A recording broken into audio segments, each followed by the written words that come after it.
Meron tayong mga aspeto sa buhay Kristiyano natin na i-redefine natin.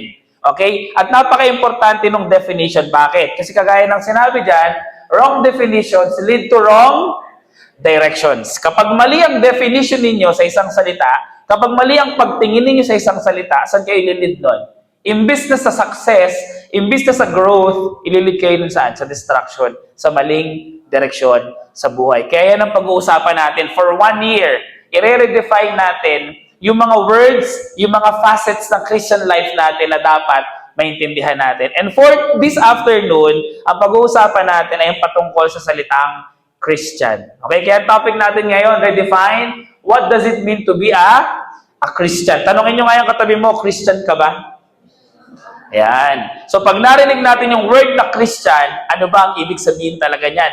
Hindi ayon sa mundo titingnan natin ano ba ang ibig sabihin ng Christian pagdating sa Bible. Kasi ngayon, madali na lang sabihin na Christian ka. Tama ba? Pumunta ka na lang ng church, umatid ka ng church, Christian ako. Magsuot ka ng Christian t-shirt, Christian ako. Mag-post ka sa Facebook ng verse, Christian ako. Pero yun ba talaga ang sinasabi ng Bible? Ano ba talaga ang ibig sabihin ng pagiging Kristiyano? What does it mean to be a genuine Christian? At para maintindihan natin yan, may maikling verse lang ang pag-uusapan natin ngayon.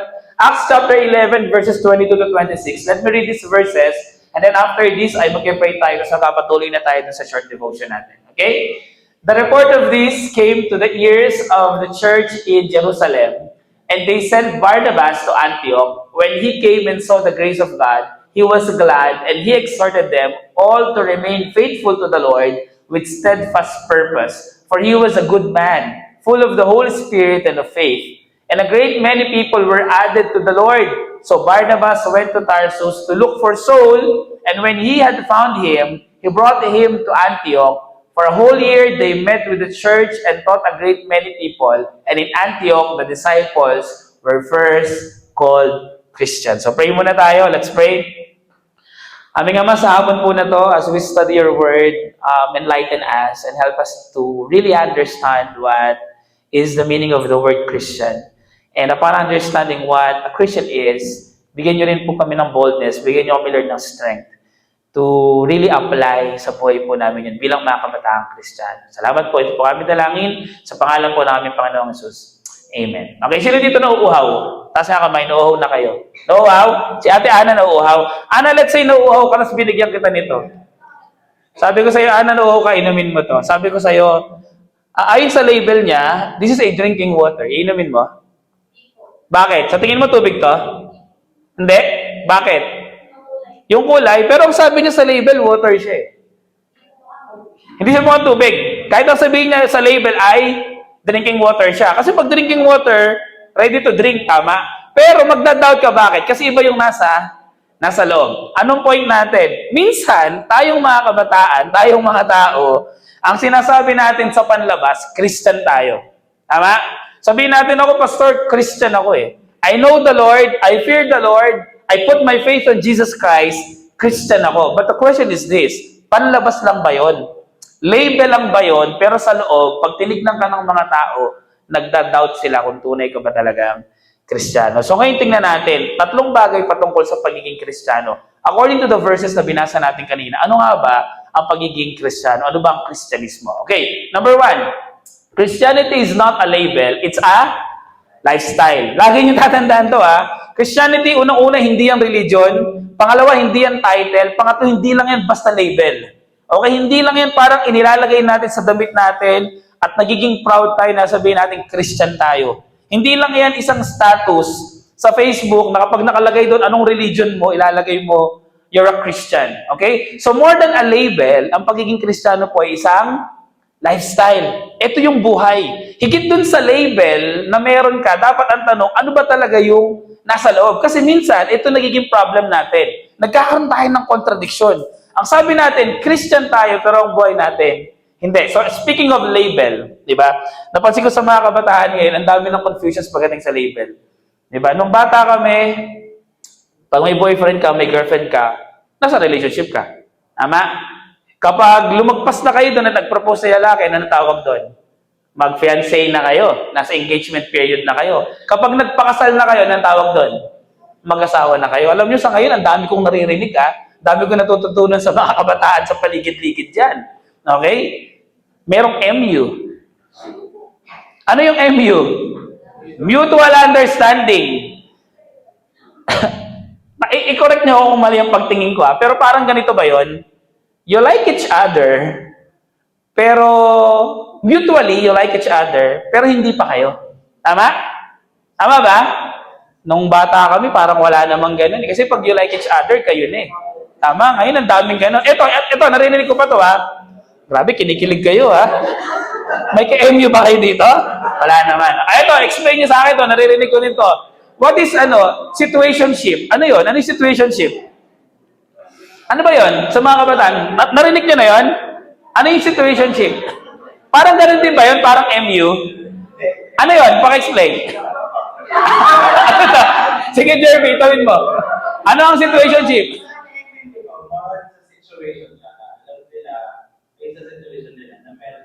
May something.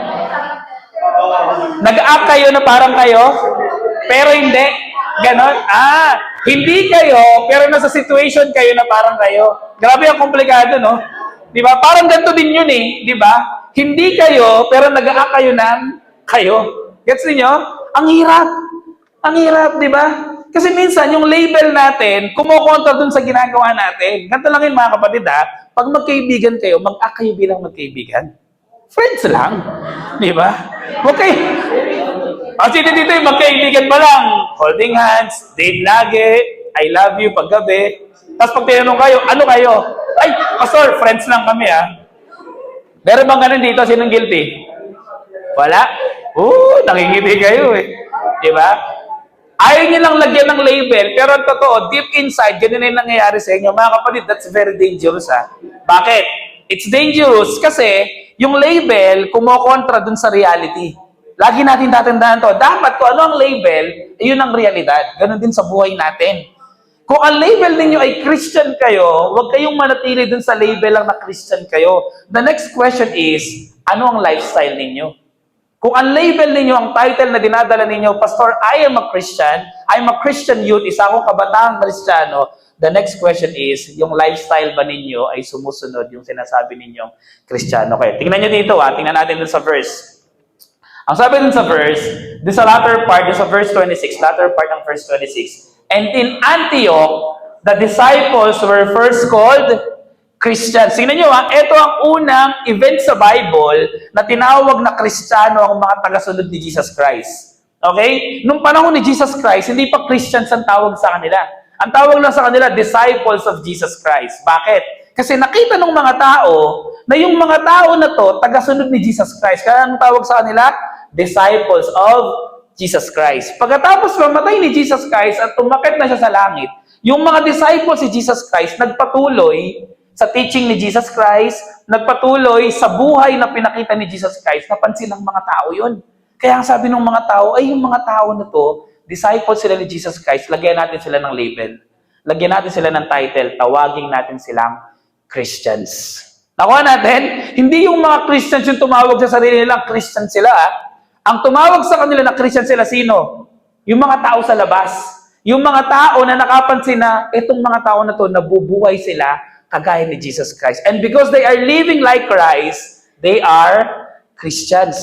Anong nangyari doon? They were called Christians because they live like Jesus. Sa panahon natin ngayon, ang nakakalungkot ganito.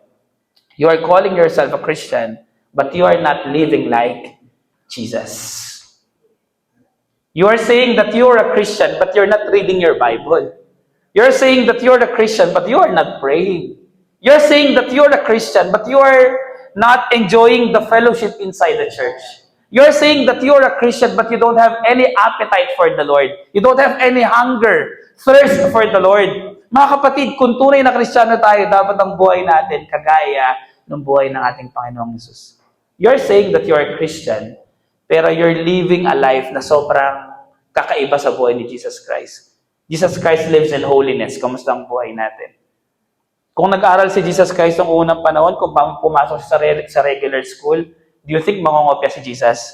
Sino dito naniniwala? Palagi ko, pastor, si Jesus mangongopya din. Hindi, di ba? O tanong, sino dito nangongopya? Now, the question is, are you living like Jesus? Sa tingin niyo si Jesus Christ nagsisinungaling? No. Sino dito nagsisinungaling? Question is, are you living like Jesus? So mga kapatid, paalala po sa atin to. Sa unang bagay na gusto ko makita natin dito, ang pagiging Kristiyano, hindi lang yan title, hindi yan lang label, hindi lang yan basta religion na kinasasalihan ninyo. It's a lifestyle na dapat dinadala natin araw-araw. Amen ba? O tingnan nyo yung katabi nyo. Mukha na bang Christian? Parang walang pinagbago, pastor. Ganun pa rin. Kung paano siya kanina, ganun pa din siya. Okay, so Christianity, it's not a label. Okay?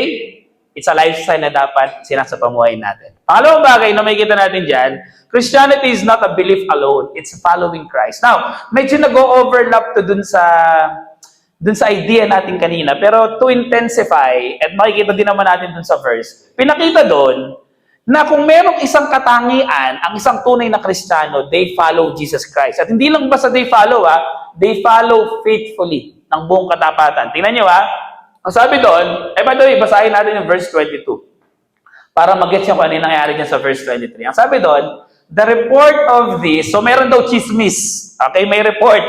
Okay, merong sumbong, merong balita na nangyari. Ano yung nangyari? Yung report na yon, nakarating daw sa mga Kristiyano sa Jerusalem, na marami nang nagiging Kristiyano sa Antioch.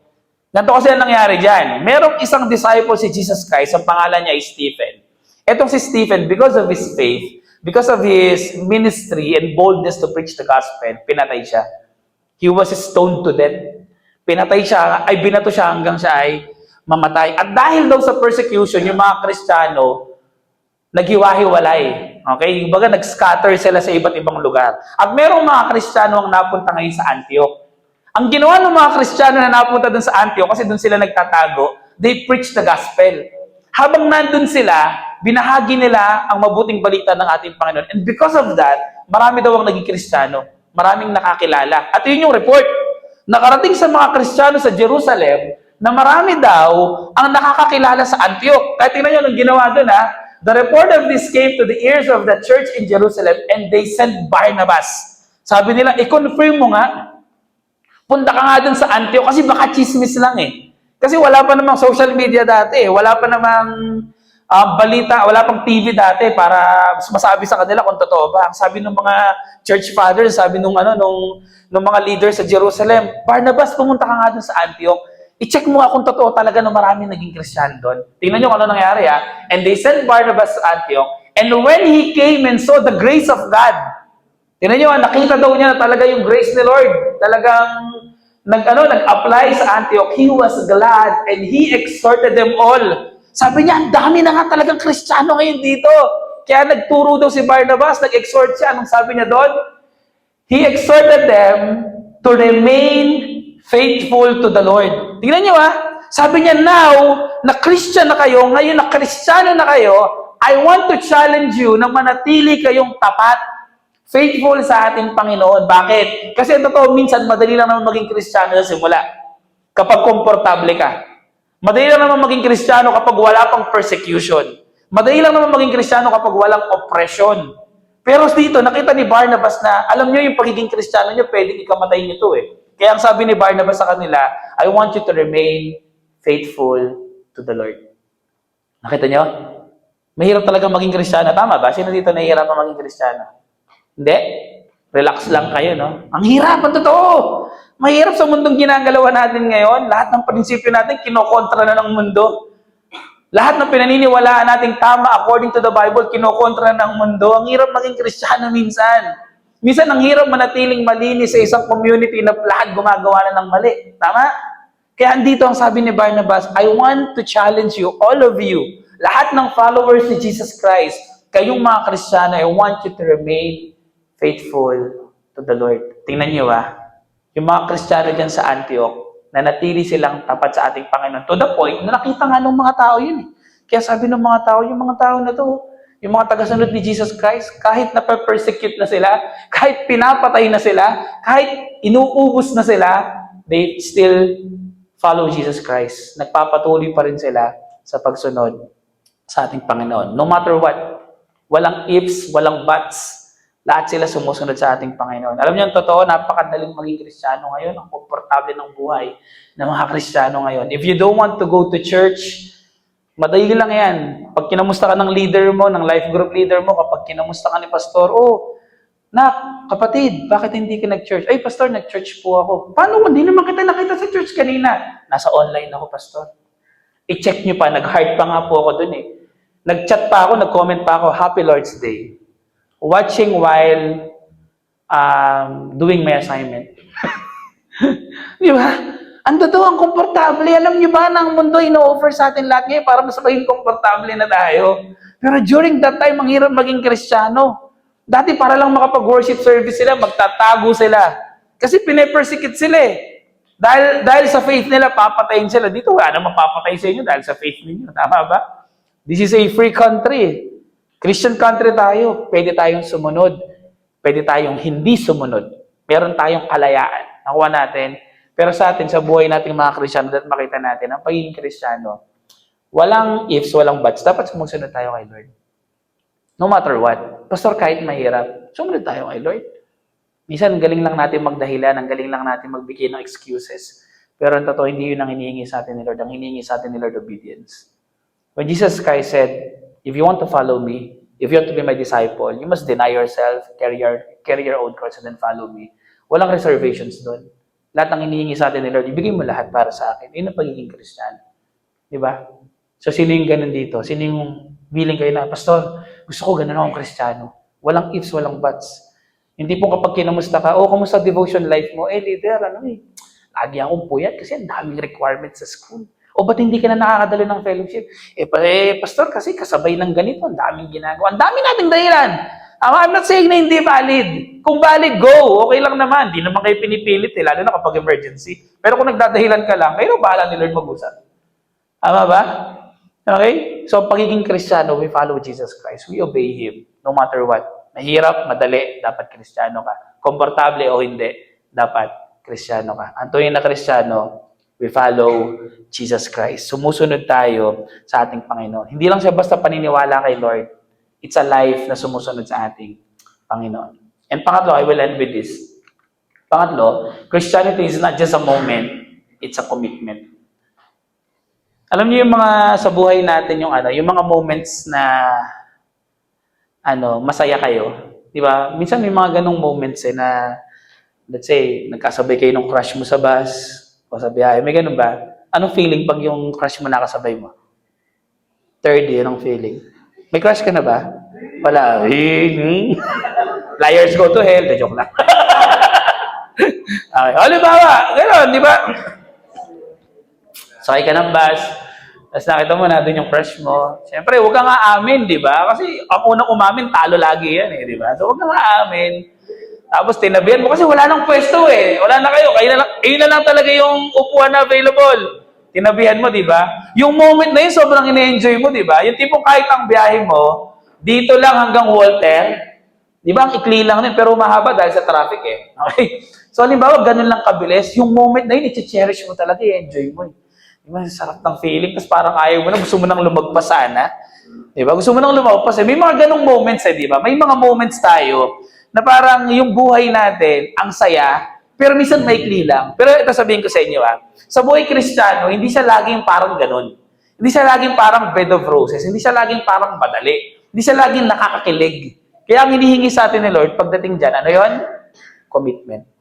Huwag kayong umasa sa mga moments lang. Halimbawa, sino dito yung parang, pag umatin ka ng fellowship or ng worship service, kapag praise and worship, grabe yung pag-worship mo, di ba? Naiyak ka pa, taas ka ng kamay, di ba? Grabe yung moment na yun pastor Talaga nakapag-worship ako Pagkatapos ng praise and worship, umakit si pastor, sermon, tulog ka. Bakit yung praise and worship, ang sarap sa feeling, pero yung pag-aaral ng salita ng Diyos, tulog ka? Bakit? Kasi baka yung moment lang na yun sa praise and worship, yun lang yung parang feeling mo lang nakaka-worship ka. Pero nung nag-aaral na kayo ng Bible, nung salita ng Diyos, nakakalimutan mo, grabe, worship din pala to.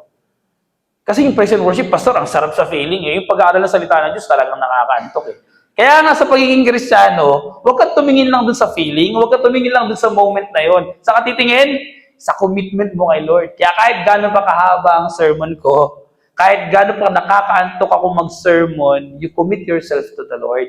You listen. Tama ba? Ganun din, kahit nakakatamad ang mag-pray, kahit na-struggle kayo na magbasa ng Bible, you do it. Bakit? It's a commitment. Tingnan nyo kung paano ginawa ng early church. Paano yung mga Kristiyano dito sa Antioch. Tingnan nyo ang utos ni Barnabas kanina, di ba, to remain faithful to the Lord. Paano daw? With steadfast purpose. Alam niyo yung pinaka-idea ng steadfast purpose dyan? Parang ang sabi dyan ni Barnabas, you follow Jesus Christ ng may perseverance. You persevere. Alam niyo yung laging sinasabi ng mga tao, yung mga Pilipino daw, resilient. Di ba? Parang naabuso na nga tayo dun minsan. Yung pagiging resilient natin, parang abuso na tong Kasi kahit ano daw problema, kaya ng mga Pinoy. Tama ba? Lumindol, yung mga Pinoy, nakangiti pa din. Bumaha, yung mga Pinoy, nakangiti pa din. Nakawa na tayo ng gobyerno, yung mga Pinoy, kaya pa rin. Bakit? Resilient tayo Di ba? Mga kapatid, ganun yung hinihingi dito ni Barnabas. Ang sinasabi ni Barnabas sa mga Kristiyano, kung tunay kang Kristiyano, dapat resilient ka. Dapat may commitment ka. Dapat nagpe-persevere ka. Kahit mahirap, dapat nagpe-persevere ka. Bakit? Kasi ang pagiging Kristiyano ay isang commitment. Commitment. Hindi dapat nakadepende sa feelings. Alam nyo, sa kahit ano namang relasyon, kapag yung relationship ninyo nakadepende lang sa feelings, hindi tatagal yun. Tama? Kasi alam niyo yung feelings sa atin pabago-bago Diba? Minsan nga yung crush mo araw-araw, depende sa mood mo Diba? Parang crush ko siya ngayon. Tapos bukas iba na. Parang iba. Dati gusto ko yung matatangkad. Diba? Ngayon parang type ko na yung mga medyo maliit ng konti. Diba? Dati gusto mo yung mga mapuputi. Diba? Parang ngayon ayoko, nagsawa na ako sa mapuputi. Gusto mo mga moreno. Diba? Dati gusto mo singkit. Diba? Gusto ko dati maliit. Ba't na? Okay. Dati singkit. Yung mga ganyan. Okay. Ngayon, nauso yung mga malalaki mata. Gusto mo malaki mata. Diba? Depende. Kapag yung relationship natin nakadepende lang sa feelings, sa akin yung tatandaan to, it will not last. It will not last. Pero kapag yung relationship ninyo nakadepende sa commitment, yun yung mag-hold dun Yung commitment. Yung commitment na yun. Ganun din kay Lord. Minsan talaga nakakaantok sa church. Minsan talaga nakakatamad na pumunta ng church. Pero lagi niyo tatandaan ito. We are living not by feelings, but by faith. We walk by faith and not by feelings. We walk by faith and not by sight. Kaya kahit ayaw mo na, kahit hindi mo feel, gagawin mo. Bakit? Kasi it's your commitment. Sino dito yung mga magulang niyo buhay pa? Okay pa, no? Sino dito yung magulang niyo nagtatrabaho? Tanungin niyo yung mga magulang niyo kung gusto nilang pumasok ng trabaho araw-araw. Sabihin nila sa inyo, kung may choice lang, hindi na kami magtatrabaho. Pero bakit araw-araw gigising pa rin sila at magtatrabaho? Alam niyo kung bakit? Kasi pag hindi sila nagtrabaho, hindi kayo makakakain. Pag hindi sila nagtrabaho, hindi kayo mabubuhay. It's their commitment sa kanilang family. It's their commitment sa kanilang family. Na dahil mahal kayo ng magulang nyo, kinumit nila yung sarili nila sa isang bagay na kahit mahirap gagawin nila. Si Lord, ganun ginawa niya sa atin ni Jesus Christ Diba? Sa tingin niyo ba madali yung buhay ni Jesus Christ? Ipapanganak ka sa sabsaban. May choice naman siya. Pero sige, okay. Panganak sa sabsaban. Pwede naman siya ipanganak sa isang mayamang pamilya. Pero bakit ang magulang niya? Carpenter. Pwede naman siyang magturo na pinaniniwalaan ng lahat. Pero totoo, nireject siya ng maraming tao. Pero si Jesus Christ, sumuko ba siya? Hindi. Ang sabi sa aklat ng Hebrews, even to the point of death. Hanggang sa kamatayan. Okay? Talagang ibinigay ni Jesus Christ yung buhay niya. Kinumit niya yung sarili niya sa calling na binigay sa kanya ni Lord. So, anong hinihingi sa atin ni Lord? Ang hinihingi niya, commitment. Sabi niyo sa tabi niyo, commitment. Yan. Sana maging committed na Christian tayo. Hindi lang Christian by name, pero isang committed Christian na nakikita sa buhay natin. Okay? Isang Kristiyano talagang sumusunod sa kalooban ng ating Panginoon. So, tatlong bagay lang yung tinignan natin ngayon. We want to redefine what a Christian is. And let me end with these challenges na napag-usapan na din naman natin kanina. Okay? So, number one, lagi niyo tatandaan to, a Christian is not perfect, but surrendered. Laging tatandaan to, hindi niyo naman kailangan maging perfecto. Pero ang tunay na Kristiyano, everyday, you are surrendering your life to the Lord. Hindi hinihingi ni Lord na, nak, Gail, para maging Kristiyano ka, dapat perfect ka everyday. Hindi. Kasi that's impossible. Pero ang hinihingi ni Lord, Lord, hindi ako perfect pero I want to surrender my life to you. You do it everyday. That's a Christian. Everyday, sinusuko mo yung sarili mo sa ating Panginoon. Pangalawa, a Christian is not religious. Hindi ka lang basta religyoso, pero merong transformed life.